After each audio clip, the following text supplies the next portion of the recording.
नमस्कार प्रिय दर्शक बंधु मु अजय मिश्र स्वागत करुच्ची विधि विधान ओडिया चैनल पुणी एक नूतन अध्याय को। दर्शक बंधु भगवान रामकर 10 गोटी शक्तिशाली मंत्र संबंधी भिडटी आलोचना करवा।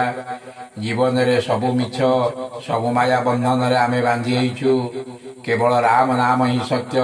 तेणु प्रभु श्रीराम 10टी शक्तिशाली मंत्र एवं यह मंत्र जपर लाभ संबंधी भिडटी जाना। भिडटी को आरंभ करने पूर्व कही रखिए कि दर्शक बंधु यदि आपण एपर्यंत भी चैनल टी को मोर सब्सक्राइब करना दयाकोरी चैनल टी को सब्सक्राइब कर दिंतु। पाखे बेल आइकन को क्लिक कर दिंतु। फल मु अपलोड कर समस्त शिक्षणीय वीडियो नोटिफिकेशन आपण सर्वप्रथमे पाइपर। भिडटी भल लगे लाइक शेयर कमेंट निश्चय करेंगे। दर्शक बंधु यही 10 गोटी शक्तिशाली मंत्र जो मंत्र प्रयोग में समस्त दुख समस्त संकट समस्त बाधार परिसमाप्ति घटिता। सबुठारु श्रेष्ठ मंत्र है राम। ए राम नाम को प्रतिदिन जप करुवा व्यक्ति को दुख दारिद्रता छुई पारे नहीं। मुक्ति मोक्ष पाइबार सर्वश्रेष्ठ मंत्र राम। सकाल संध्यार यही 2टी अक्षर प्रभु नाम को 108 थर जप करुवा व्यक्तिर अन्य कौन मंत्र जपर आवश्यकता पड़ न था। यही मंत्र जपर मिले परम आनंद परम शांति। यही मंत्र जपर विकल्प ही नहीं। एबे आसंतु जानिबा द्वितीय मंत्रटी द्वितीय शक्तिशाली मंत्रटी है राम नाम रामाय नमः। राम रामाय नमः यही मंत्र जप करिवारे समस्त प्रकार विपद खंडन हो जाए एवं रोग व्याधि स्पर्श मध्य कर न थाए। से जेते बड़ दुसाध्य रोग रे पीड़ित थिले मध्य यही मंत्र को सकाल संध्या 108 थर लेखा जप कले अति शीघ्र रोगरू मुक्ति मिली थाए। तृतीय शक्तिशाली मंत्रटी है श्रीराम जय राम जय जय राम।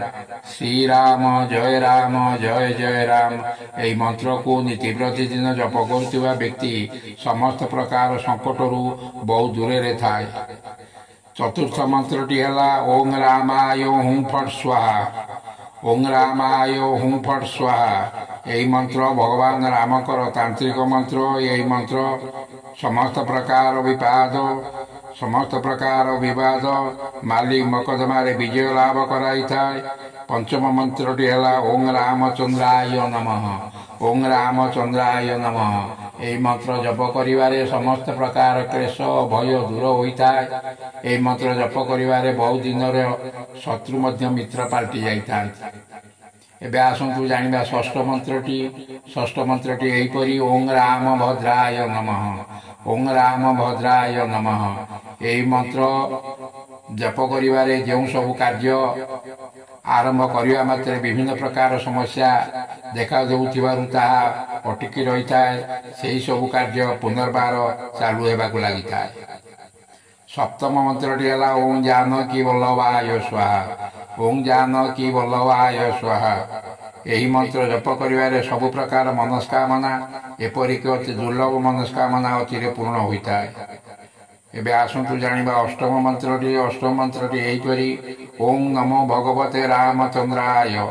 ओं नमो भगवते रामचंद्राय समस्त प्रकार विपत्ति को दूर करता है। यही मंत्र जप करिवारे परिवार रे सुख शांति और समृद्धि आनी देई थाए।